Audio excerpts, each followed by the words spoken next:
ปีใหม่แล้วก็ขอให้พี่น้อง FC พี่น้องเบิดสุขุสุขคนเนาะค่ะที่เห็นคลิปณตอนนี้โชคดีมีชัยพุทธคุณคุ้มครองแคล้วคลาดปลอดภัยบุญกุศลใดที่เฮ็ดมาดีแล้วก็ขอให้ไปหนุนดวงเปิดโชคเปิดลาภให้พี่น้องเบิดสุขุสุขคนค่ะพี่น้องอนุโมทนาสาธุค่ะมาเด้อปานใดก็มากราบมาไหว้เนาะค่ะด้วยใจศรัทธาเนาะค่ะมาทุกครั้งขอพรหยังก็ได้ตลอดบ่มีคำว่าบ่ได้เนาะค่ะอันนี้เป็นความเชื่อความศรัทธาไผมันเนาะค่ะก็จะมาขอพรองค์พ่อสุรินทร์เนาะค่ะพี่น้องดึกแห้งเนาะค่ะดึกปานใดฮอดยามใดข้อยก็มาขอเนาะค่ะพี่น้องเพราะว่าข้อยขอแล้วข้อยได้เนาะค่ะพี่น้องประมาณนั้นหลักๆก็บ่ได้ขอหยังเนาะค่ะพี่น้องขอให้ชนะคนที่คิดบ่ดีขอให้มีโชคมีลาภแค่นั้นล่ะเพราะว่าอยากมีโชคมีลาภอยากเอาเงินไปทำบุญสร้างบารมีตามสถานที่ต่างๆตามวัดต่างๆเนาะค่ะที่อยากไปทำบุญเนาะค่ะพี่น้องเสียงก็อาจบ่ค่อยมีก็ขอโทษขออภัยเนาะค่ะพี่น้องช่วงนี้ก็ป่วยอยู่ไอเนาะค่ะพี่น้องผู้ใดที่ศรัทธาข้อยเนาะค่ะพี่น้องผู้ใดที่ร่วมซื้อของไหว้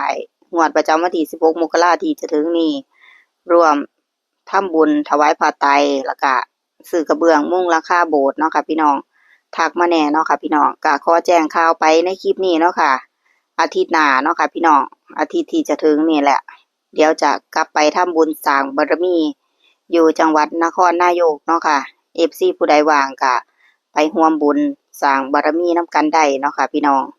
คนเฮามีคนฮักย่อมมีคนเกลียดเป็นเรื่องธรรมดาเนาะค่ะพี่น้องถ้ามีแต่คนฮักนี่มันผิดปกติเนาะค่ะในการเกิดเป็นมนุษย์เนาะค่ะพี่น้อง